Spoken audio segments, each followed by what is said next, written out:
So, this one is for all of you who are joining us live on Twitch at the earliest of your convenience, or simply for those who will watch this on YouTube, because I have a special introduction prepared, which I practice on for quite a lot of minutes, possibly. And so I'm saying, I literally have no idea.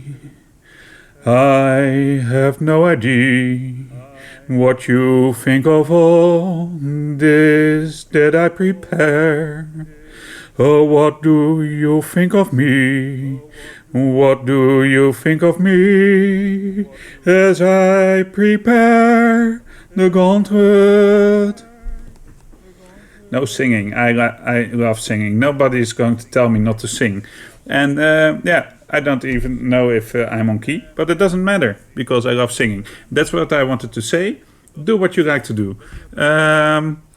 Talking about what I like to do, I like to prep for my Dungeons and Dragons sessions, and I think that everybody who's here either wants to learn how to prep for Dungeons and Dragons sessions, wants to get some tips on how to they could prepare for Dungeons and Dragons sessions, or are here simply to hang out. But anyway, that will be the topic of this evening. So if you like what we are doing here, just give that follow button a click. Do the same on YouTube. Visit all our socials, can be found under !socials in chat. And the other thing is that we have other shows, like Parallel Projections next Monday at 8:30 Central European Time, where Michel will do a play a game, which is still to be determined what game it will be. Then Tuesday it will be Talking Void again with me, with a guest. My guest is Roger, and my special guest is Vegel Fantasy, who is a guy who does all kinds of cool Dungeons and Dragons stuff in the Netherlands and has produced a book for adventuring for kids. It is in Dutch, but who knows, right? The main topic will be about the best puzzle you've ever or never solved in a Dungeons and Dragons adventure, or a TPT RPG, or whatever.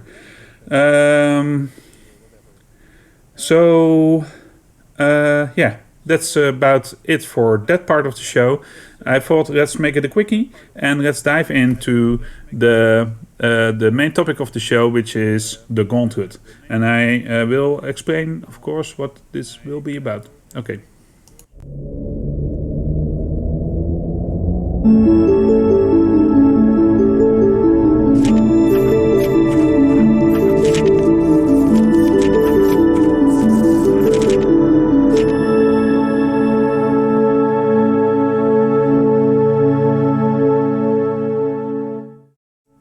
Wait, you can hear me 2 times?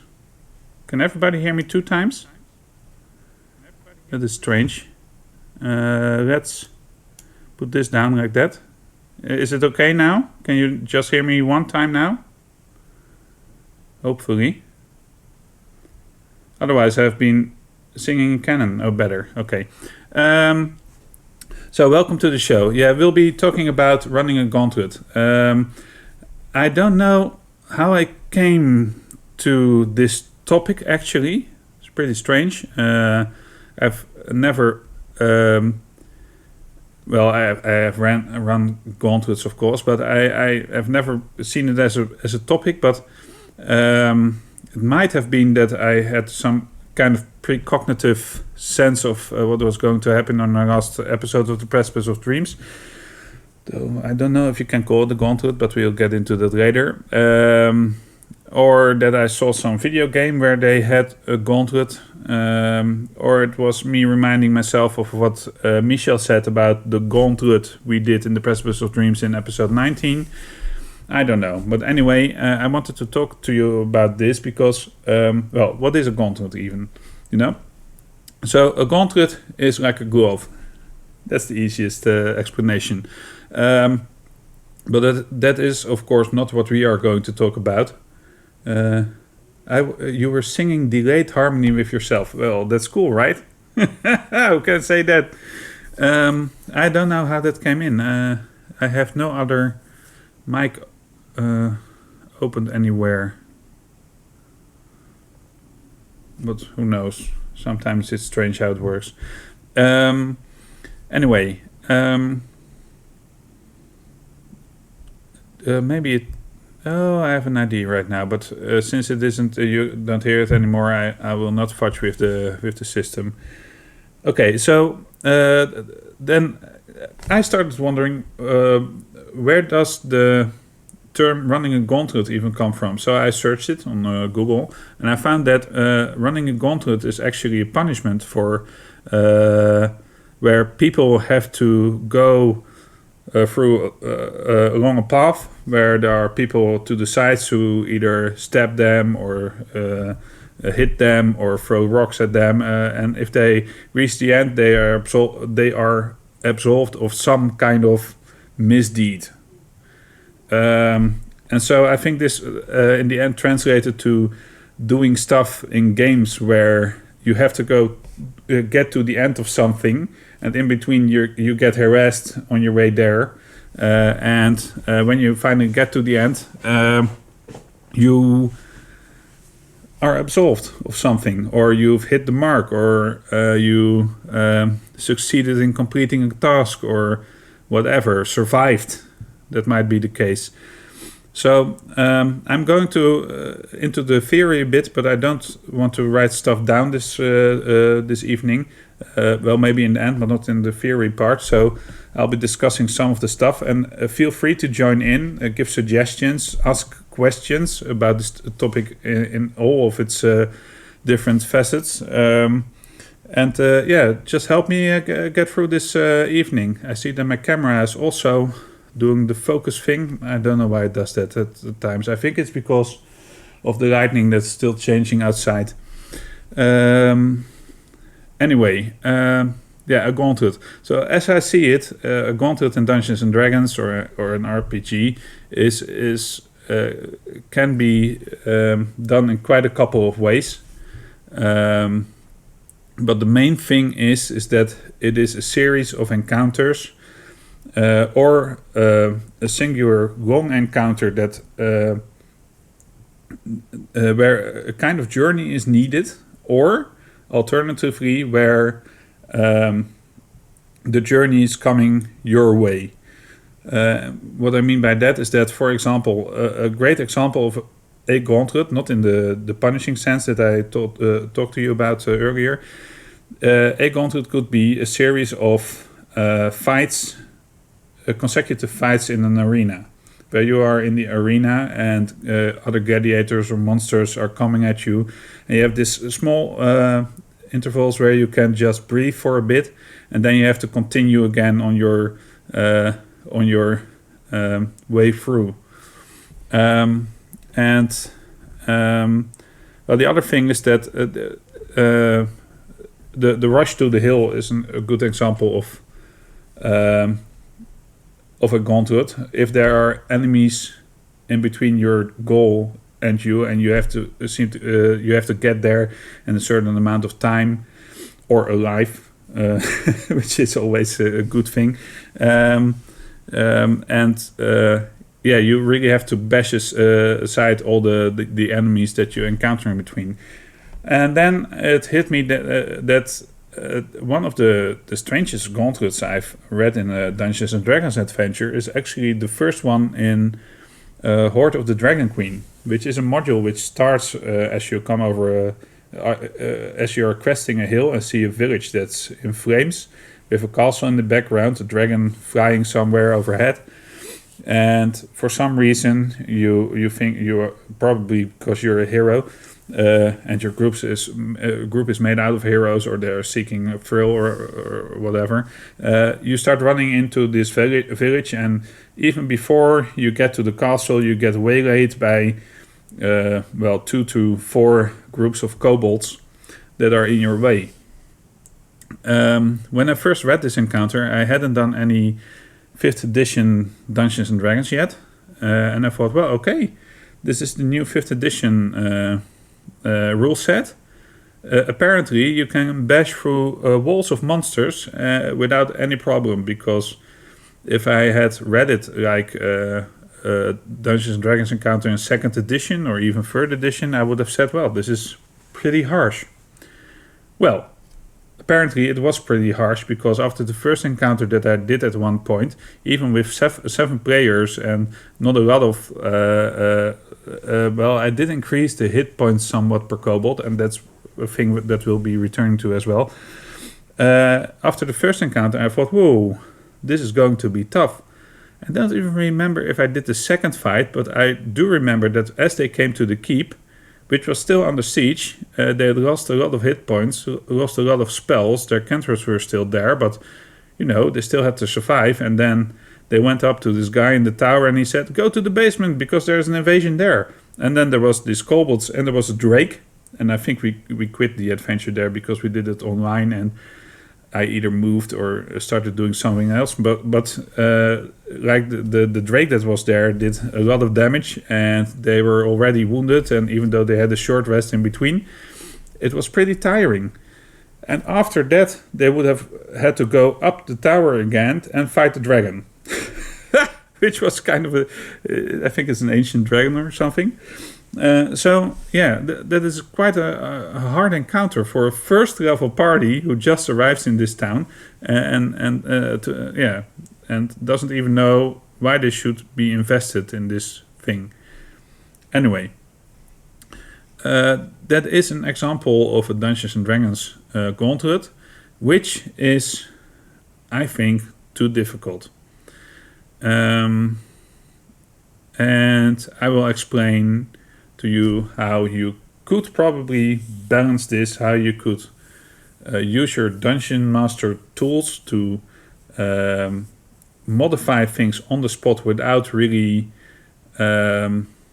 taking away from the experience, or like adding creatures or subtracting creatures or stuff. And we'll be doing this with a second level party of 4 members, which we have already discussed in earlier episodes. We'll be having a standard fighter, cleric, spellcaster, and a rogue. And they will have an arm class ranging from about 12 to 18, average 15, with like 10 to 20 hit points, average 15. And we'll be talking about how you can use these creatures to make a challenge out of it, but to let the start of the gauntlet be less dangerous than the end in more than one way. The other thing that it reminded me of is I did the Goblins on the Road encounter in episode 2, I think. And there I talked about how difficult it can be to encounter a couple of goblins when you're first level. And recently we did the topic Total Party Kill on Talking Void, which is one of our other shows. And I saw a lot of answers that included that goblin encounter as a point where there was a total party kill, where people got really hurt very badly and just died. And you should do something about that when you encounter such an encounter so early in the game, because the party will die, and what will you be doing then? Will you be rerunning the encounter, or do you solve it in another way? We will not be going into solving it this time, because our party is now level 2 and they should have invested in some tactics between them. They can range from a party from 4 to 7 players, for example. We'll be doing the 4 players one, but if you are running a true adventure in this manner, they have a lot of resources, not that much, but they can mostly withstand a single hit, probably 2, sometimes 3, and 4 will be very hard. But they can withstand some damage. So the other thing with a gauntlet is that you, in between fights, you can't rest. So you can't regain stuff. That is a thing that has to be a rule. And talking about rules, let's see what we can determine about what we have to know about running a gauntlet before we are actually doing a gauntlet.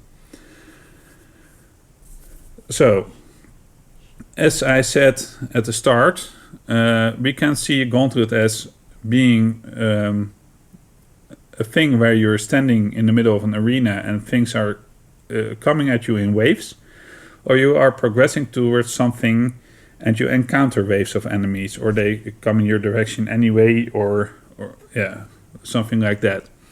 So that's the first rule. When you're running a gauntlet, know which type of gauntlet you're going to run. Is the party stable? Are things coming their way or the other way around?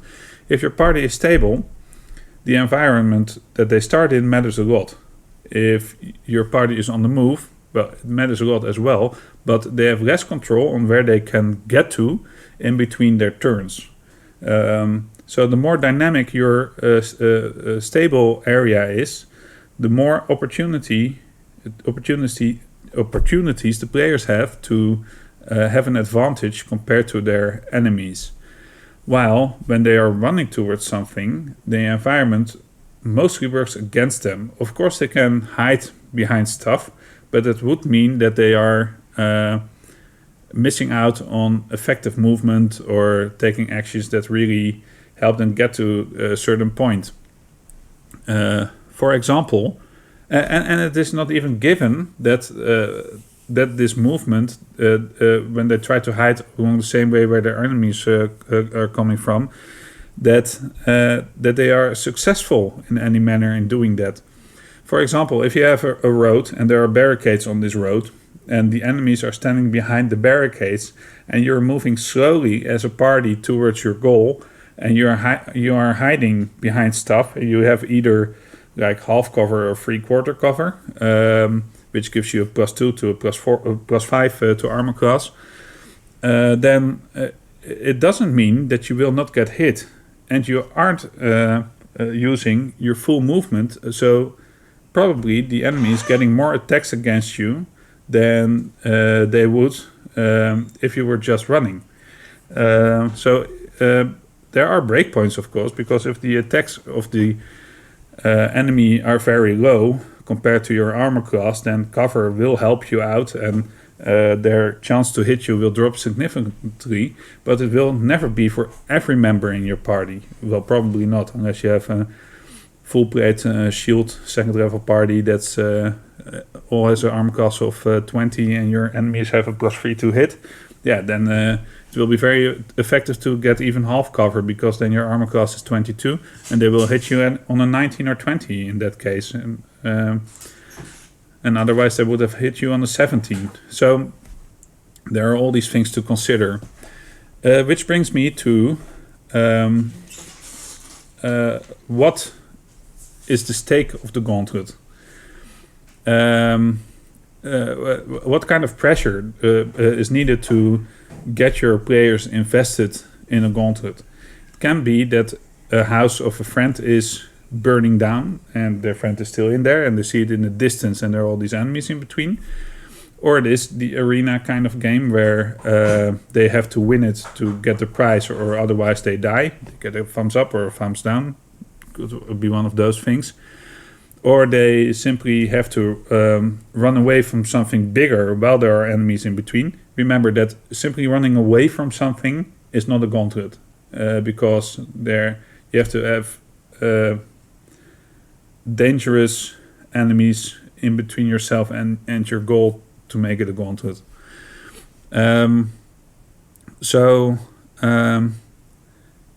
But if something is pushing you towards a safe shelter and there are enemies in between, then it is a gauntlet, because you have to dodge them or hit them before the monster is on your tail and everything.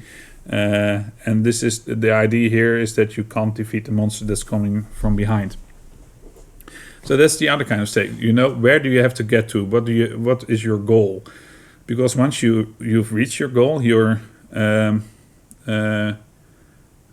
the gauntlet is over, so to say.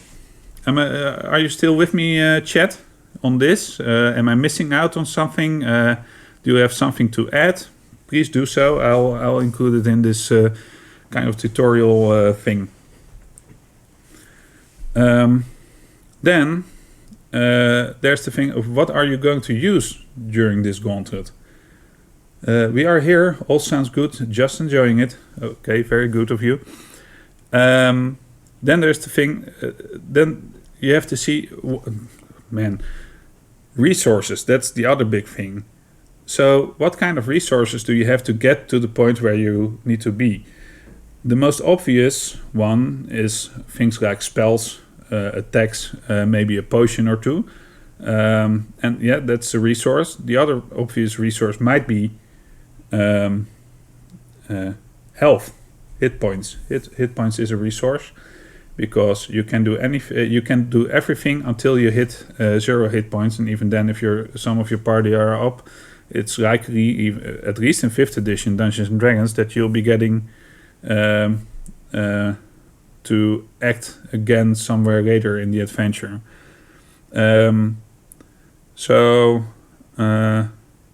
then there's time as a resource. Like if you do things faster, then you probably come out on top way better. So those are 3 main resources that I think you could consider in designing your Gauntlet. And then there is the way of how you want to position your enemies compared to the party. What kind of enemies are you going to use, for example, to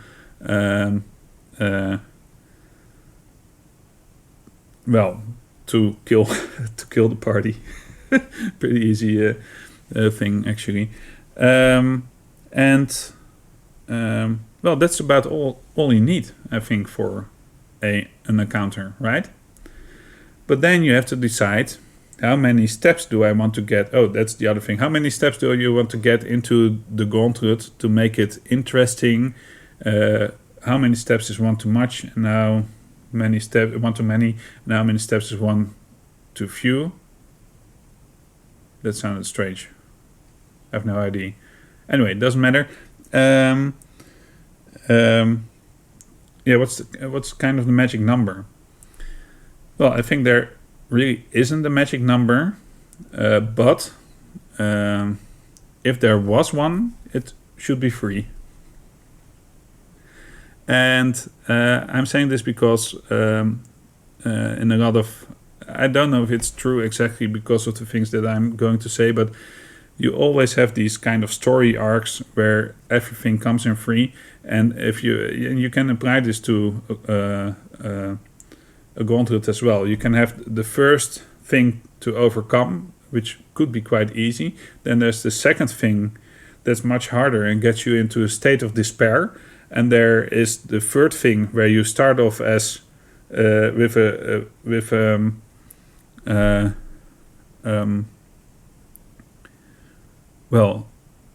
low resources, with low hit points, in a precarious situation, so to say, and you have to defeat the biggest boss before you can finish the Gauntlet, which is kind of a Star Wars episode, I guess. Episode 1. Now I can't remember the first title of the first Star Wars movie. Anyway, kill the Death Star, then get defeated by the Republic, and then make a revenge when the odds are even smaller than they were in the first episode. So that's kind of a funny way to think about these Gauntlets, seeing them as a kind of small story on themselves. So now we have to decide what kind of encounter we are going to build, and we can do this using our party that's going back to Pleasantville. And I thought, let's do it in a kind of Horde of the Dragon Queen style. Let's use Cobalt, unless you want to see something else, that's okay too, but we are with a second level party. And I have a Cobalt example prepared, but it doesn't mean that we can't talk about exceptions to these rules. Maybe add more magic in, or flying creatures or stuff, and you can ask me how I would handle that. But kobolds are funny little creatures that are obviously not that strong themselves, but they have certain abilities that really help.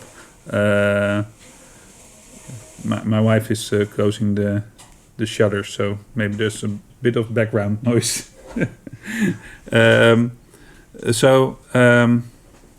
They are They're small creatures with a few hit points, which is interesting because they can mostly be downed with a single attack from a second level character, and most of the more powerful spells would automatically be overkill, which lets your players decide that they want to save them. For example, if you have a party that has a cleric in it, which has the Sacred Flame cantrip and has the Guiding Bolt spell, then it would be disastrous to use a Guiding Bolt spell on a Cobalt. Of course, a Flame cantrip deals 1d8 damage, and the hit points of a Cobalt are 5, the basic Cobalt. So you have 50% chance to down it at once. But this is preferable than to spending one of your 2 or 3 free spell slots that you have at second level. And when you know that there's going to be a harsher encounter at the end. So let's say that the party has to get somewhere that they really want. Pleasantville is under attack. Let's put it that way. And they see that this village is getting overwhelmed by kobolds, and they know that when the square falls, everything will be done. From a hill, they can see that the townspeople are defending the square, but they are having a hard time, and the kobolds come streaming in. It keeps streaming in. They also know that when they can get to the square, they can get behind the barricades and really help the villagers to gather a militia to defeat the kobolds that are attacking them. And when enough of the kobolds will fall, of course they will flee or something. That's what they mostly do. You have to get this idea into the head of your players in some way. You have to let them know that that if they choose to aid the village, that they have a chance to succeed, because otherwise they might stay away from the village and let the villagers get slaughtered and never raise a hand to help them. And then they see that even if they need to get to the village square, they have to pass these 2 groups of kobolds that are in between and harassing people. Well, at least the first one is. The second one is kind of a patrol. They're more watchful. And at the end, they see a kobold leader directing kobolds all over the place. And he's certainly the strategic mastermind of this encounter, and they know that if they defeat him or her, that it will at least be a lot easier for the villagers to exit the assault on their village than if the guy is still there, or the girl, or they. So how do you balance this with your party? And are you going to balance this with your party? Or are you just going to say there are just a lot of kobolds, and if the players do stupid things, then there will be more kobolds and the like? Or you have to let them know that if they move too slow, they will get there too late. So this is probably an encounter that will take them about 2 minutes, like 20 rounds to get to the square. And if they do not get there in time, then a lot of villagers will have died. Not all of them, they could still save some, but they are less successful, so to say. So, how do you control these encounters? Well, I would suggest letting the first encounter be an encounter that is not too harsh on them.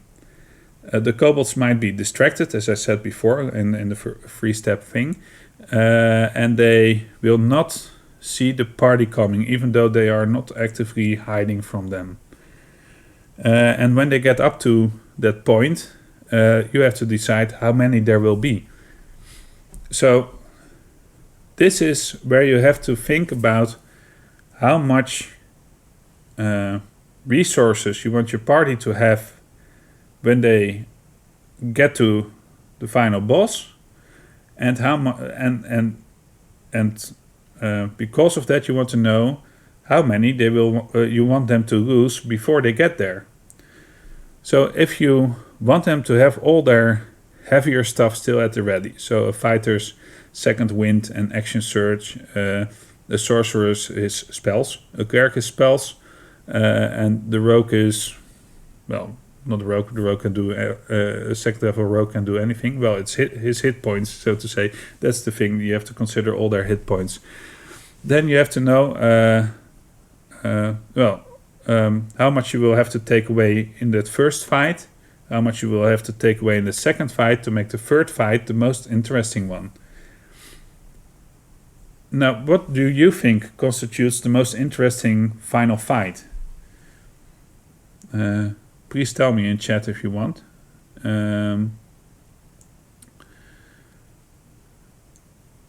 Because I have some ideas, but if you think of what you would like to see in the final encounter, please tell me. I will start off with the first encounter anyway. So the first encounter, well, I think you have to not have to damage them that badly at all. They can just rush in and do their thing.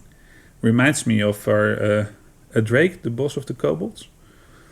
Yeah, for example. And then you're implying that this will be kind of a stronger enemy than an average Cobalt, right? Because, oh well, that's the other thing. Let me show you. So this is a Cobalt. I don't know if you can read it. It doesn't really matter. I'll talk about it. A Cobalt is a strange creature. Well, it's not a strange creature, it's a cool creature. But if you look at the statistics from the monster manual and then you compare them to some of the things that are in Volo's Guide to Monsters, then something strange is happening.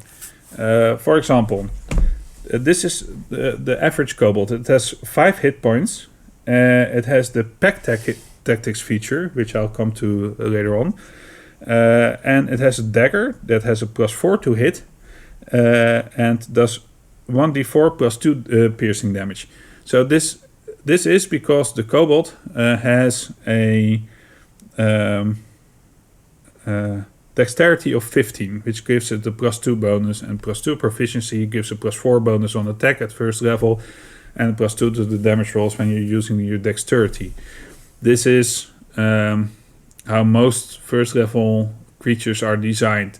Some of them have a +3 bonus to attack and a +1 bonus to damage. But anyway, this is the challenge rating of these creatures is 1/8 of a total challenge rating. Now let's go to the other book, because I have done my research somewhat. And there is this Cobalt Dragon Shield, which is has a challenge rating of 1. Now, what does it have that the normal Cobalt doesn't have? It has a lot more hit points. It has 44 hit points. 44. It's a large number, right? So, but then when you go through the then it has dragon resistance, which can be of a kind of color before the black dragons acid and stuff. So that's cool. Then it has the Heart of the Dragon feature, and can use an action to shake off an effect, a fear kind of effect. It also has pack tactics, and it has sunlight sensitivity. Oh yeah, probably this will be this fight will be during the evening, because otherwise they wouldn't attack in the normal daylight. Now, then it can make 2 attacks, so that's strong, of course. But then the thing they did, they have a +3 bonus to hit, and they do 1d6 +1 damage, or possibly 1d8 +1 if they are using 2 hands. So this creature has been designed to withstand a lot of damage and occasionally deal some damage to the enemies. That's quite another way of designing a creature than they did with the normal Cobalt. What else is relevant? Well, Heart of the Dragon most often isn't relevant with a second level party, Dragon resistance mostly isn't relevant with a second level party as well, because most of your second level character, unless they are really at a disadvantage and you have a mage that only has firebolt and they are red dragon kind of Cobalt, then okay, then it matters somewhat. But either your characters have two cantrips that deal damage, and they can use either, or they discover in the first fight that them being red means that they are resistant to fire, or it simply doesn't matter at all because a sword hits them anyway. So they've got two nearly irrelevant features on them. So the only thing actually that really matters is, well, maybe their increased armor class. It's an armor class of 15, which brings a second level party has about a +5 bonus to attack on average. So that means that the 10 would hit. That would mean that they have a 55% chance of hitting the enemy, which is 10% chance lower than you would generally expect from a 5th edition monster. But this creature is either kind of designed like a second level boss in that way, or it has been designed to be a nuisance to higher level parties because they can't be killed in a singular thing, and they can take away attacks that could go to the boss creature. But the really strange thing about this one is that for some reason they gave it a strength-based weapon, made the strength lower than the dexterity of the creature, and let the creature fight with that weapon. And I just think that's a bit of a bad design. The other thing is it has 8 hit dice, and normally you would at least think that then the proficiency should have grown with the creature somewhat. I know that isn't a 5th edition thing, it's more like a 3rd edition thing. Man, this camera constantly, it's bothering me. Well, it's more a 3rd edition thing where you really take into account the number of hit dice, the 2 hit roll and everything. But yeah, it seems like a bit of a strange design to give it 8 hit dice and a +3 to attack at the same time. So if you compare these two kobolds, well, they are obviously meant to do different things to the party, but this one is a real stopper for a second level party. Most of its features are irrelevant, but this and the main thing. So the only two things that are really relevant are the armor class and the hit points. I hope you agree with me if I tell it like this. And I think that you can even push this further, and that is that the normal Cobalt has a movement rate of 30 feet, while the Cobalt Dragon Shield has a movement of 20 feet. So they're even less mobile than their 1/8 of a challenge rating guys. And so, especially in an area where you have space to maneuver, like a town, the Dragon Shield will be at great disadvantage compared to a normal Cobalt. And I think that the normal Cobalt is a real threat. Well, then we can get into numbers.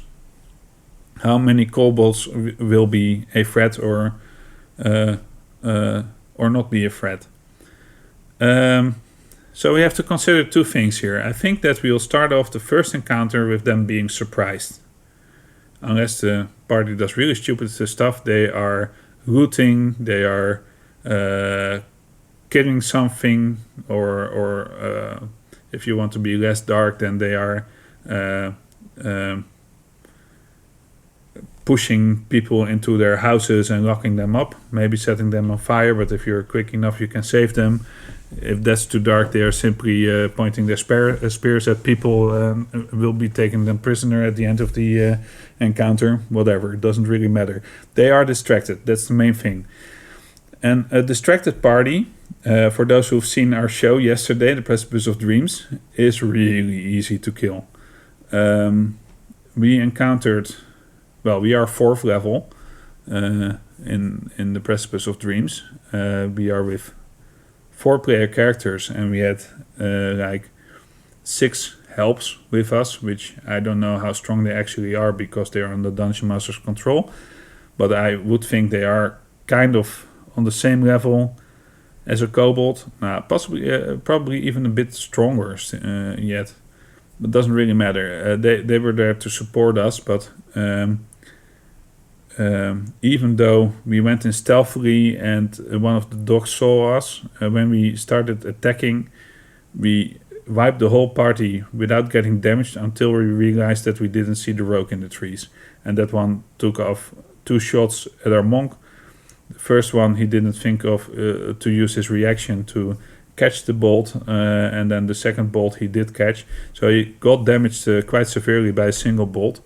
But that was the whole encounter. We defeated 4 guards and 2 dogs in like 1 round and a bit because of things. That's because of a single sleep spell, 2 sneakers in the party, sneak attackers, and a monk, which has a lot of free attacks if he wants at 4th level.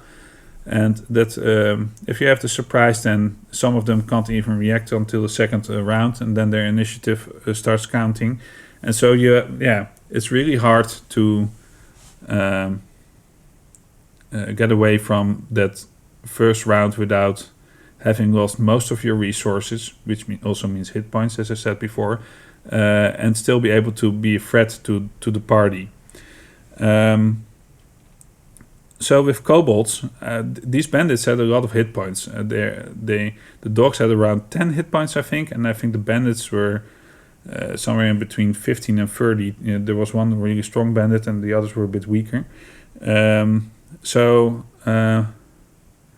These Cobalts will, if we just use the normal Cobalt for the first encounter, each of them will have 5 hit points, which means, as I said before, that they will be dead in a single hit. Now, a normal Cobalt has an armor class of 12, so there's a 70% chance to hit them. That means that, but when you surprise them, you might still have advantage on the attack, which increases the chances of hitting significantly. We are not going into details, but let's just say, for the sake of the argument, that it's more than 80%.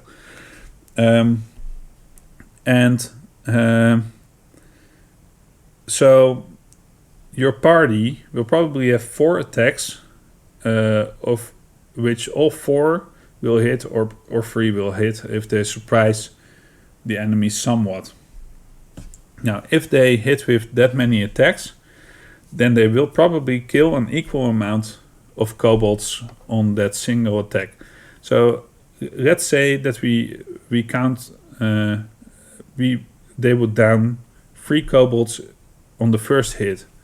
Then the question is, how many hit points do we want to take away from them afterwards? How many resources do we want them to spend until they get to the next fight? Or do you want them to feel great about themselves and make them, because players always do this, make it so that they get overconfident and storm into the second fight with less thought to their tactics.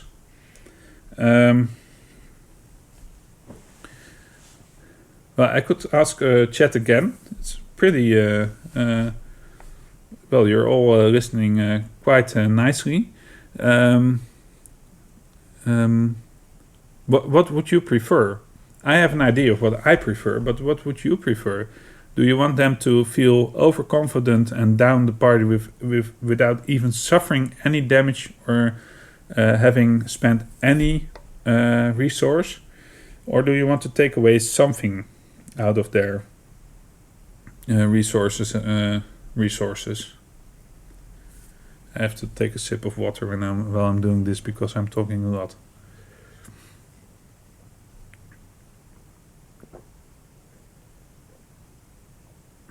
Oh, for sure, overconfident after the first, then fearful after the second. Yeah, I think that's what I would do as well. Although there are 2 ways to approach this. Well, it is a second level party. Considering that you've already had like 4 sessions with them, maybe 3, maybe 2, they might know your Dungeon Master style by now, right? So they know that you can either be a very deadly Dungeon Master or you're you're being easy on them. They can be suspicious of how you handle this encounter.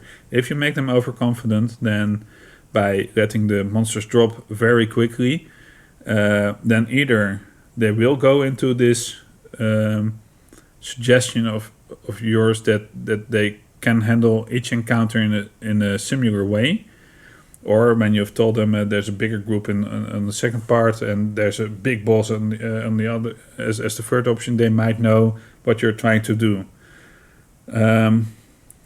So it is okay to keep this first encounter at a level of 4 kobolds, and you can add a few of them, like maybe make it 5 or 6, to give them something to do in the second round.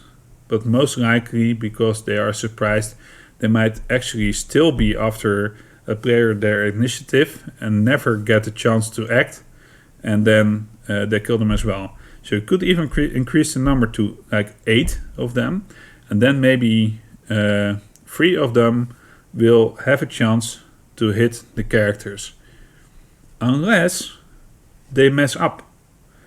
And this is a thing players do. They mess up.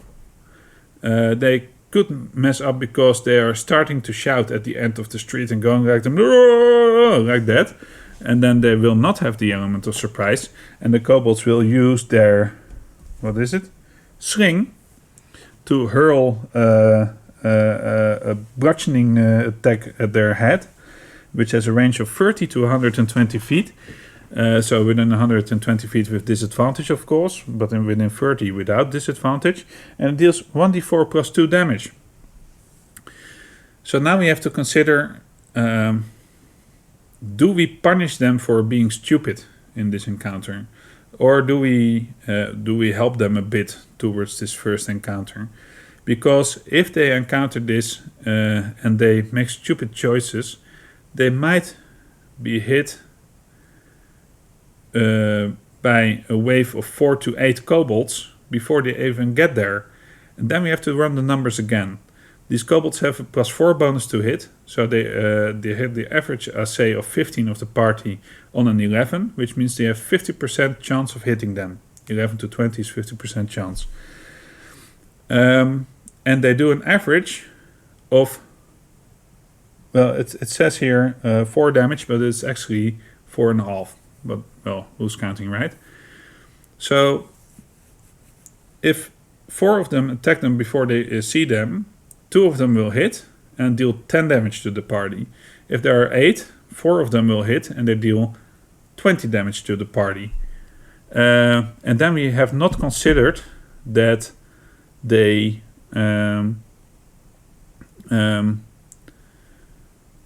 can crit, possibly. Although crit doesn't add that much of damage, 2.5 to be exact, but it can still, and well, let's just, possibly one of those attacks, it will increase the attack to 12.5 or 22.5 points of damage, so to say. And then they still have to get into the encounter, and if there are 4 of them and they have pack tactics and they surround 2 of these creatures, then they have 4 attacks with advantage, which increases their attack chance significantly, also their chance of doing a critical hit and wounding the party severely. Because if they were 4 and they dealt 10 damage, then it will probably so that they do another 10 damage, because they have a good bonus to initiative. Not all of them will be downed, or none of them will be downed, because the characters still have to get into melee, except for the ranged party, but one of the ranged guys will miss. And then you have a problem. And I'm going into too much details because this is how I do it. This is how I think of encounters when I'm building them. Curious to know what you think.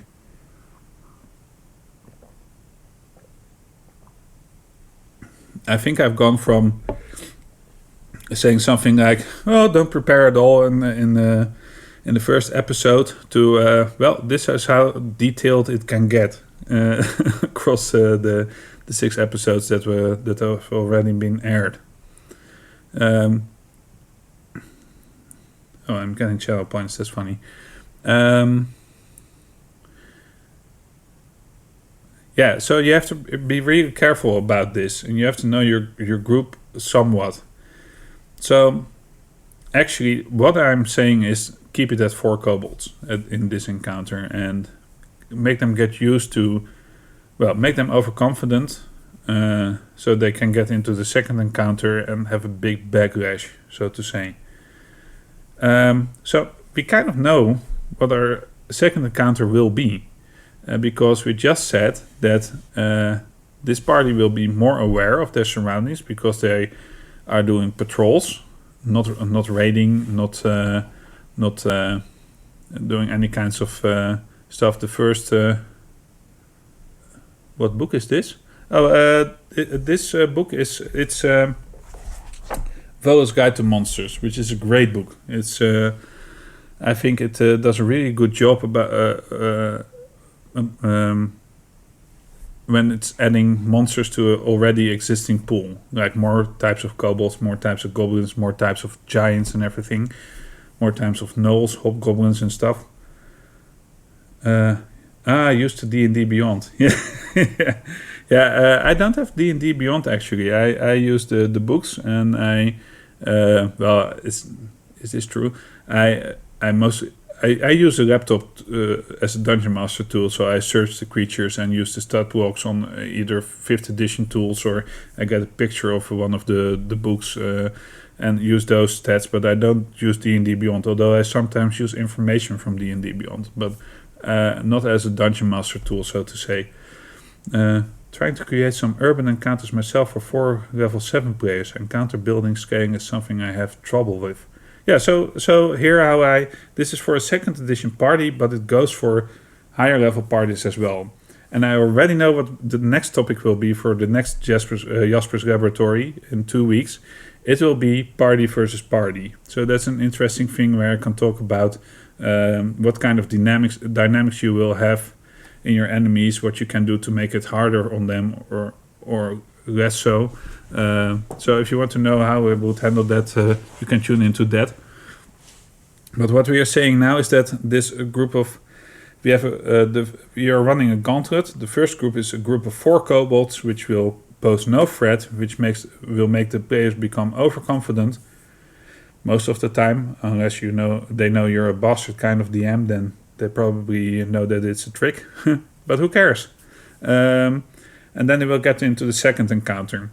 Now, the second encounter has to be a drain on their resources, because otherwise the third encounter will not be fun at all. They have to have their stakes heightened when they get to the third party.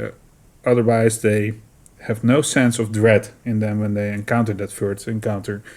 So what are we going to do? Well, we need at least 4 kobolds who are aware of them coming at them. And that means that these kobolds can shoot their slingshots at the party. Because we already discussed earlier that there is also the Cobalt Dragon Shield, we'll probably put in a barrier for them to overcome. And the barrier is in the form of hit points, which will stretch the fight and which will give other kobolds a bigger chance to wound the party severely. So these kobolds will have a chance of about the Dragon Shield kobolds. They need to roll a 12 or more to hit the average character. So it will be a 45% chance of them hitting the characters, and they will deal, because they have a shield on them, about 4 damage on average. So, and they have 2 attacks, so they will hit almost every round with at least 1 attack, and they do 4 damage. So, but they have 44 hit points, so they are real buffer, so to say. So when you consider the party, who has 4 attacks in total, and here numbers are starting to play a very big role, and the average damage of an attack of the party, depending on the cantrip, depending on the weapon and the bonus and how they invested in stuff, is, I think, around 7. because it could be 8. If you have a cantrip, no. If you have a weapon that deals D10 damage, then 8 is a probable number of average damage that you can get if you roll a 5 on average and have a +3 modifier. Some fighters will have a weapon that deals 2d6 damage, which averages to 7, and maybe have a bonus on that or whatever, or have great weapon fighting so they can reroll, and it all gets a bit higher. But let's say that the average damage of the party is 8.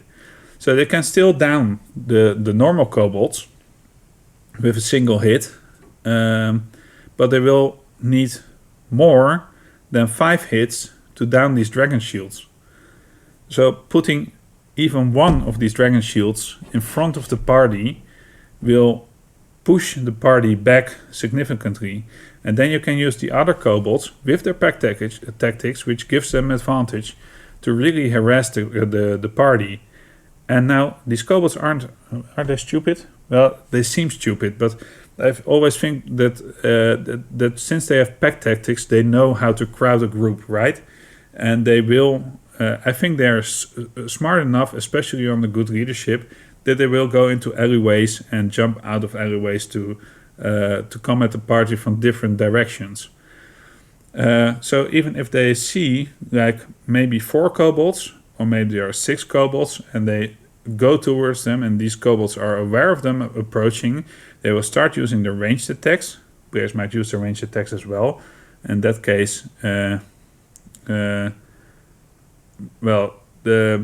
chances are leveled somewhat, because ranged attacks at this kind of level with a +4 to a +5 modifier, and them having a greater number of creatures, will result in them dealing the same amount of damage somewhat as the party, and that will mean that the kobolds will die quicker because they have less hit points. But if you have a good amount of creatures in store for them, then it will become deadly anyway. So let's put in 2 dragon shields, let's put in 4 kobolds, and let's put in 4 kobolds in alleys. Now, this is a hard encounter, because it's not a hard encounter because they will make it, unless they do very stupid stuff, but they will have 10 attacks against them, and they have to really think about how they will handle this. They have to really kill specific kobolds first to break pack tactics, and they have to understand that it is better to kill the little guys first and then go for the dragon shields with the large amount of hit points, because otherwise they get overwhelmed by the number of attacks and the advantage these creatures will get on attack. So am I making this encounter too hard then by saying that there will be 10 kobolds in the offense? Well, this is where the hiding of 4 of the kobolds in alleys makes the difference, because you can call upon these kobolds when you need them to make the fight more difficult.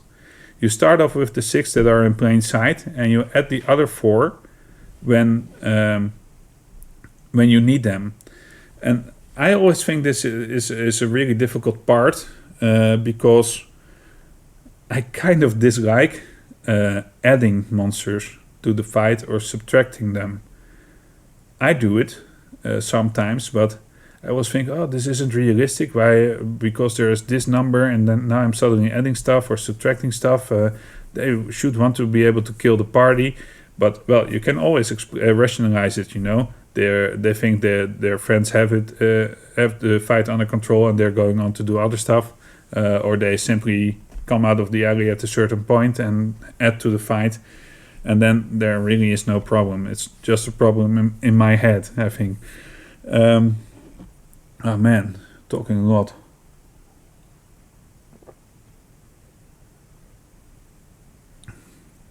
So actually you start off with 6 kobolds, of which 2 are these dragon shields, and this can already be a hard encounter. And then you can decide, do I want to add the 4 Cobalts in round 2, in round 3, or in round 4. Because they probably will need to use 4 rounds to kill the Dragon Shields. But they can start to make choices here as well. They can use their first level spells, which they have because they are second level characters, and we decided there was a Kurk and there was a kind of a spellcaster in there, arcane spellcaster. And so they can use their Guiding Bolt, or their Magic Missiles, or the Chromatic Orb. But these spells can miss as well. Well, Magic Missiles not, of course, but the other 2 can. And so they might spend a resource that isn't effective against the Dragon Shields, and that will set them back greatly in this fight. But when they do hit, they come out more unscathed than you would like them to be. But this is their victory, so you want them to feel victorious when they use tactics the right way. But it's a cooperative game, so you don't want them to feel like they did the wrong thing. They did not do the thing you had in mind, and so that's why you're punishing them. This is always a kind of game with your players, you know. I had an encounter recently where there was this guy with a high armor class that could use a feature which increased its armor class by 2, and it had this shield spell. And so against a party of 9th level characters, 8th level characters, it could have an armor class of 25. It could only have this for a minute. This is a party that this is their first character. Each player knows their own stuff, but they don't know the stuff that other players do. So possibly only 1 or 2 of the players knew what the shield spell would do. And the monk attacked first. He cast a shield. The monk missed with all 4 of his attacks and got demotivated at the start of the fight and thinking this enemy is too strong. But it did only cast a first level spell. I couldn't really be bothered because it wasn't really the goal of this guy to kill them at that point. Could have done it if they insisted on trying to kill him. And they could have killed him as well. That's always the funny thing because I never make him. Am I saying this right? In this case, it wasn't an encounter that was impossible, so to say. But it was a hard encounter. But because the players didn't really know all the facts about how spells work, and now you can have a +5 to armor class until the start of your next turn, it felt a bit too strong on this first encounter, where 2 of the 7 players also got turned in a way that wasn't that fun for the players, and they decided to attack their own party. So there was a lot of chaos in turn 1, and then they gave up. They had a good conversation about it with the enemy, and the enemy went away laughing out loud. So players can feel that an encounter is overwhelming. That's what I'm trying to say. When they start using their bigger resources, which can either be the damaging kind, or a protective spell, or a healing spell, they know they are in trouble.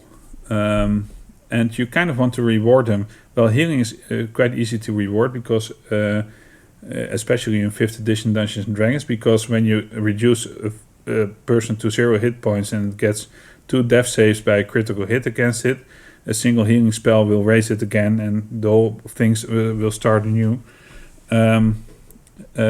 So a healer in a party is always a good thing, so to say. Same goes for the fighters.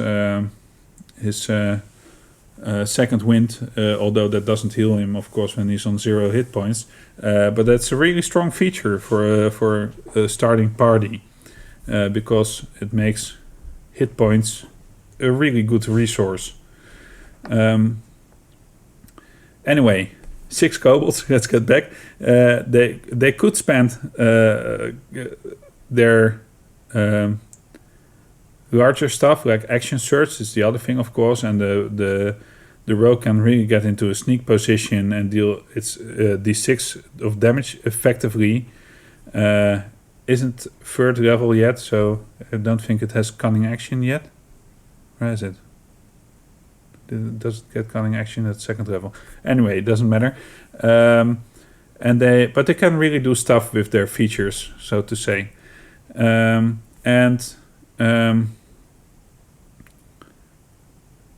then they can spend their resources, or they can spend their hit points on this encounter. That's what it will come to in the end. But they will not have time after this fight to regain some strength.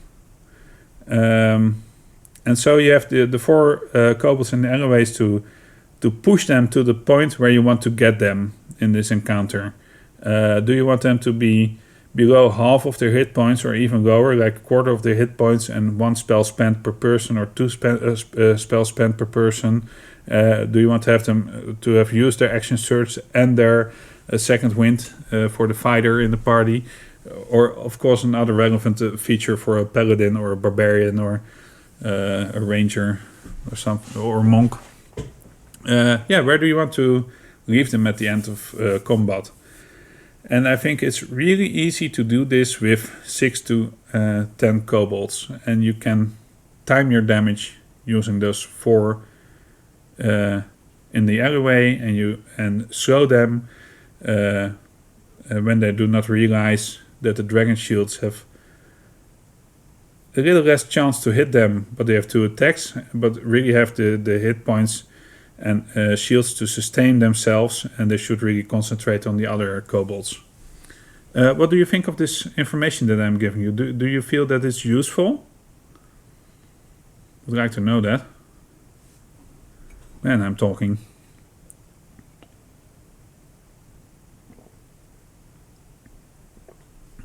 I said at the start it will be kind of a talking episode. Because it's theory, you know. I don't have to put these encounters on the screen. I'm scribbling it down for my game. Okay, if you want to expand on that, I would gladly know what part of the things that I'm saying really triggers you. Because, as I said before, this is the way I think about these things. And it gets more difficult as the levels get higher. I often correspond with Roger about what I should do in an encounter which isn't against a party where he is in.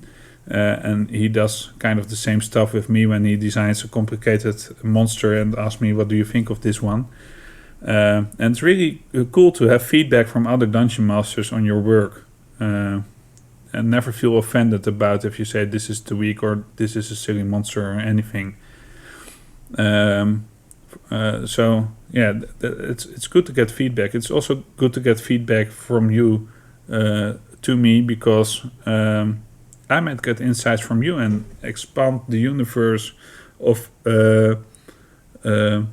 easy, accessible knowledge for your influence. For example, I tend to not use gauntlets as I overcook them. I have to spend an entire session adjusting, and my style is more involved with the RP. This is giving me another encounter. Yeah, okay, cool. Yeah, as you overcook them, do you mean make them too strong? Too difficult? I can imagine that is the case. Yep, you make them too difficult.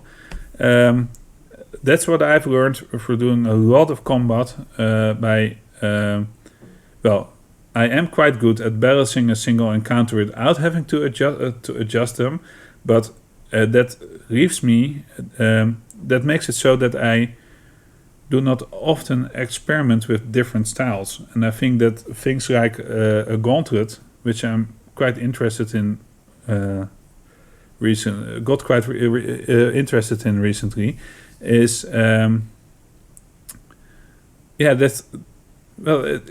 the only thing you really have to do is think about them really hard, about what could be happening and how would you react to the things that are happening.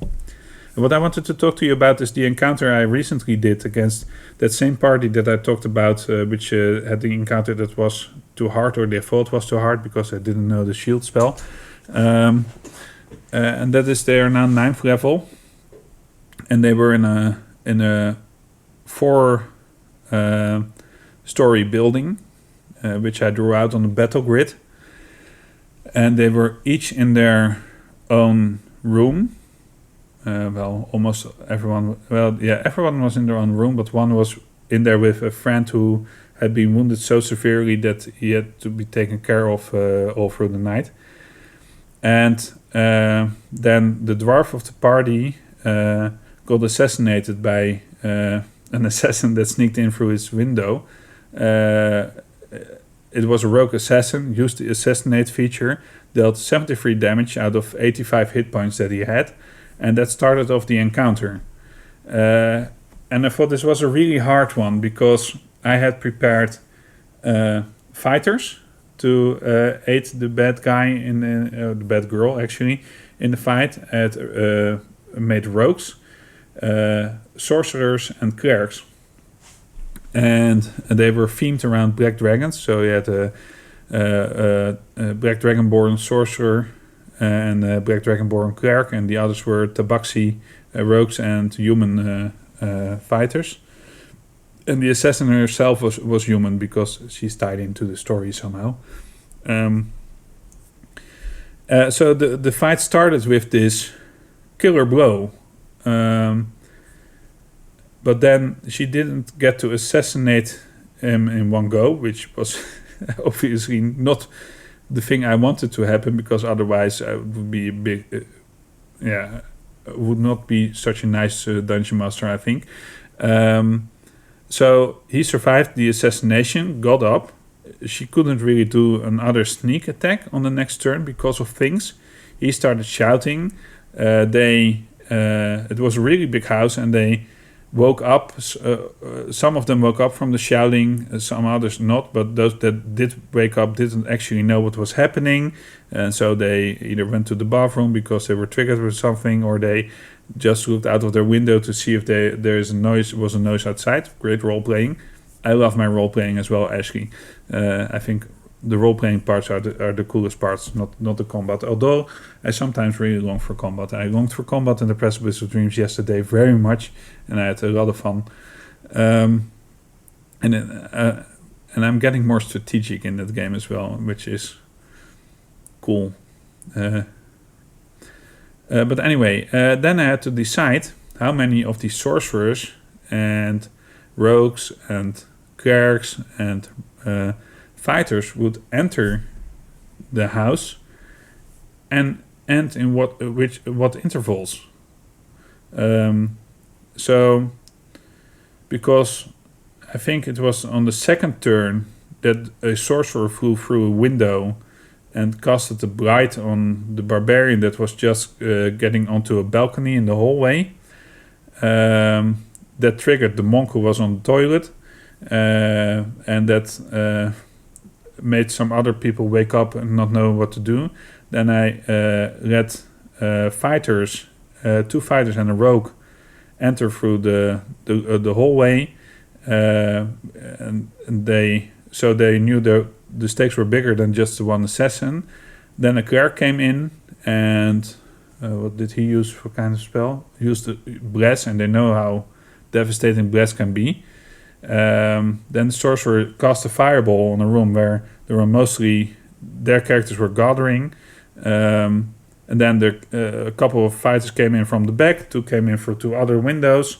Then there were a couple of fighters in the hall, and a couple of rogues and the cleric and the sorcerer, and they blasted them with a fireball. And so then they started going into rooms and going up the stairs in more tactical ways, and the rogues were climbing. The Dragonborn dropped from a fly spell, but casted another blight at the sorcerer, who counterspelled, and then she counterspelled that counterspell, and then he got 50 damage, and he had 61 hit points, so that was scary, and then he went down. But then there was a fighter near him, and so they had to really think of, are we going to save him? By then the assassin had escaped, came in through another window because she had boots of spider climbing, went into the room of the friend where the guy was laying down on the bed in coma, so to say, and threatened him. And so the monk had to decide between his friend or saving his party member. So it was a really dynamic fight, but And at sometimes I thought, oh, there are too little sorcerers, there are too little clerks, and there are too many fighters, or, well, I always think that there are not enough of them. And so I had a pool of a couple of, I had two more, I had one more clerk and one more sorcerer at the ready, and could have used a couple of more rogues and fighters. But there was this pivotal point where the fight turned, and I didn't need them anymore because the fight resolved itself in them giving up, the enemy giving up the fight because the party took control of the situation. But they were there in my mind, I could have used them to let them enter the fray, so to say.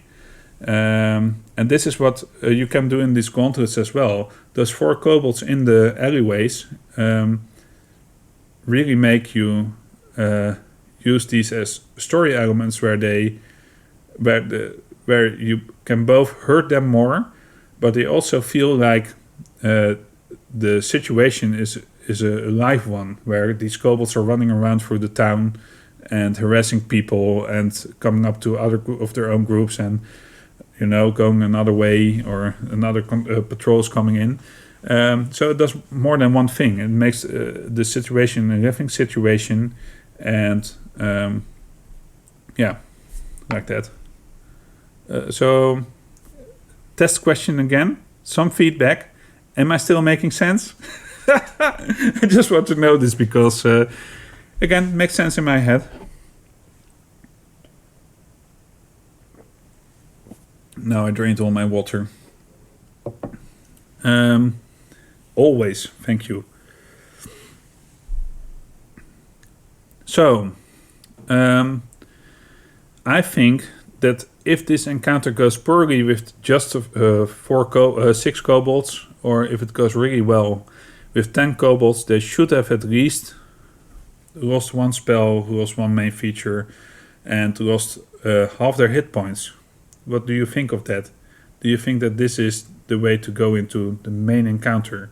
Or do you think that I'm too harsh by that? Do you want to drop me, or do you want to drop them even lower in resources?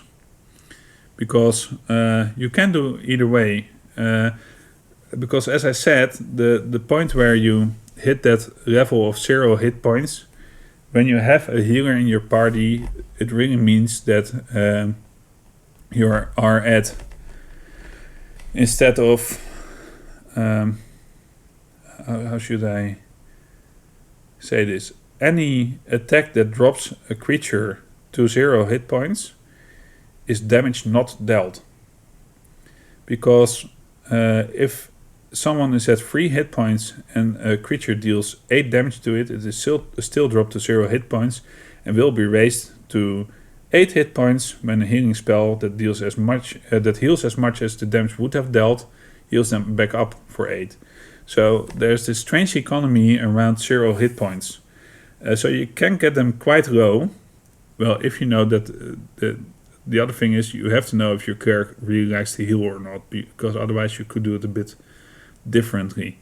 But if they have the healing spells, or if they have a potion from the goblin encounter we did earlier, or from or as a reward from the farmers with the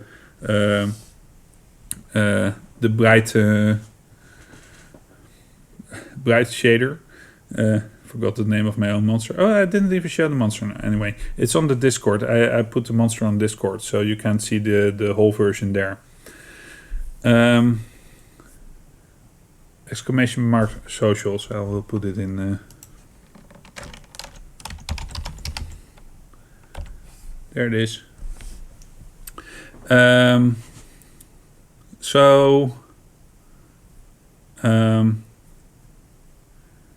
Yeah, we're going into the third encounter, and this is let's just say that they have half of the resources left, so half their hit points, half their biggest features, and of course all their normal features like cantrips and normal attacks. Now we know what dropped them to half their hit points from the previous encounter, namely 6 to 10 kobolds. among which there are 2 dragon shields. And now we are going to add a single strong creature to the mix. I like the Drake thing. It fits with the Cobalts. Don't know. I think there was a Drake in here somewhere. Oh, I like this book. These books are really great, and I think I said it in the previous episode that they really because although I think that the Cobalt Dragon Shield is a really strange monster by not using the dexterity or simply increase the strength to make the attacks more relevant, I think that most of the creatures in here are pretty cool. Devourer, Grimlock. No, can't find it here. Doesn't matter.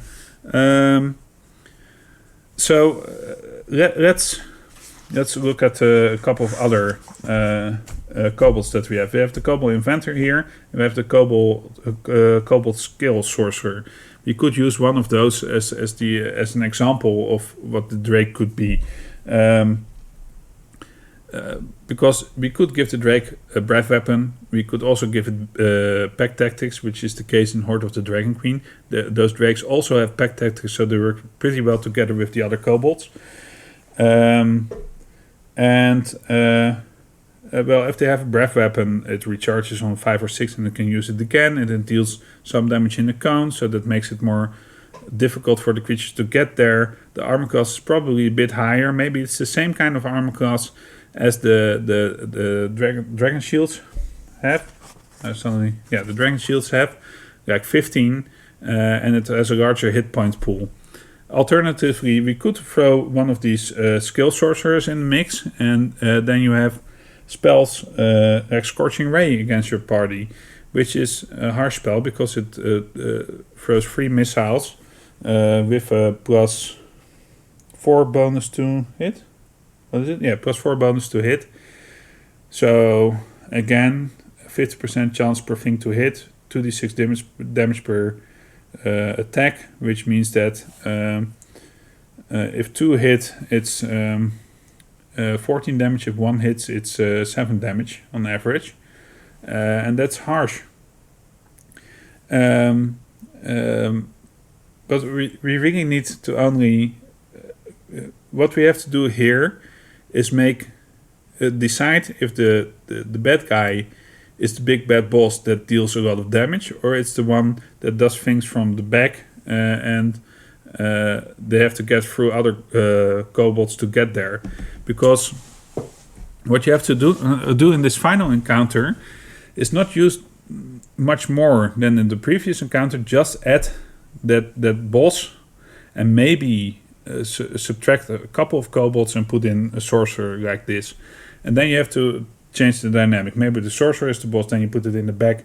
And you really get the feeling that the Drake is the one that prevents you from getting to that kobold, or you make the Drake the main thing, and you see that it and you have the kobold sorcerer as a kind of support. You can do this narratively. Both are good because they are both a threat in a way. And then by now they know the dragon shields, so they know they probably should negate them in this fight and either go for the boss itself. Let's call the boss the Drake, or get rid of the kobolds as quickly as possible, because every kobold that you kill will help you get hit less along the way. Because this Drake will probably will have his breath weapon, and if this breath weapon deals 46 damage, it's an average of 14 damage again, but the dexterity throw can be made to halve it to 7. And if the party is smart, only one of them is getting into this attack. And if they are very stupid, it's all 4 of them, and then, well, you're very near a wipe. Let's not hope that would happen. And maybe they can see the Drake in the distance, breathing his breath weapon into the air or something, and give them a prelude of what they can expect from this monster. Or maybe they even interrogate it, or they hear the villagers shouting about it can breathe fire or something, or acid, or whatever kind of Drake you really like. So they have enough information to be tactical about this, which gives them an advantage compared to previous encounter. So what most players don't know is that an encounter gets easier because they have knowledge of about what they are going to encounter, unless they are stupid. And I love just saying that sentence.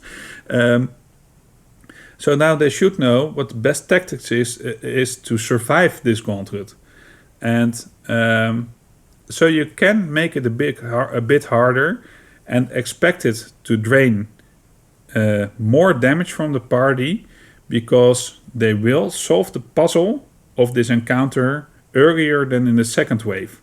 So it will feel more threatening, but they actually have more tools to complete this, and they will use their final features more effectively than they did in the second encounter. For example, they might still have 2 spells left per person and use 1, so they can cure once and stuff. So for a second level party, I would recommend doing about the same setup, having 2 dragon shields, having 4 kobolds, and having 1 drake up, having 4 kobolds at the ready, or having a sorcerer at the ready. And maybe 1 or 2 kobolds, but I think a sorcerer is enough to have at the ready.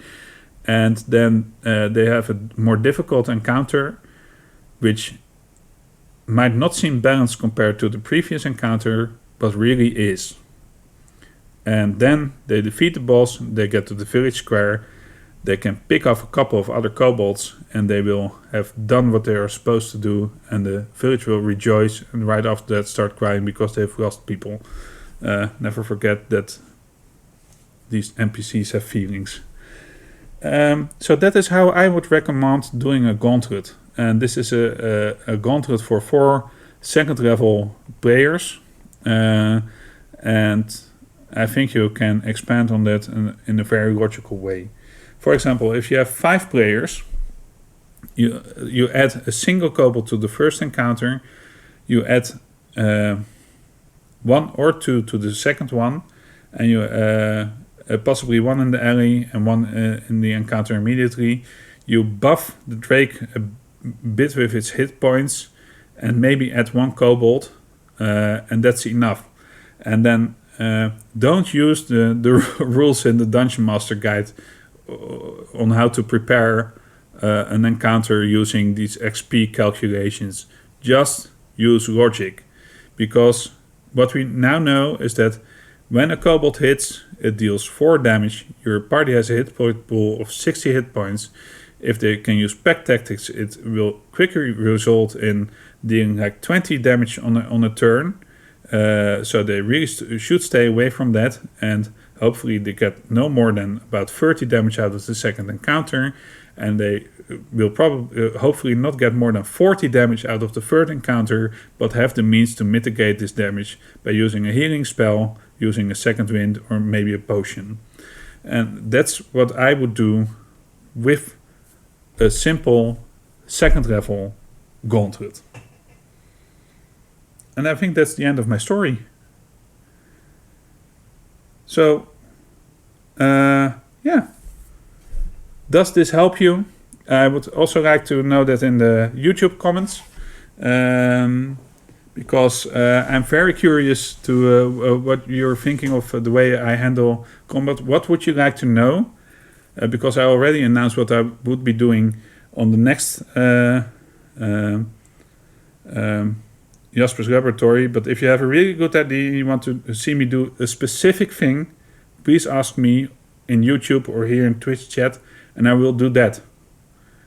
I will promise I'll do that. And if you're in chat, we'll have a conversation about this, and I'll answer all your questions the best I can. I don't know everything. I have a lot of experience, but we can come up through dialogue to the right conclusion of what we need to do to prepare your next session. Yeah, so I hope you had a wonderful evening. I sure had. I think this is the right time to think about ending the episode, and so we'll do the outro credits soon enough, and hope to see you next time. Goodbye.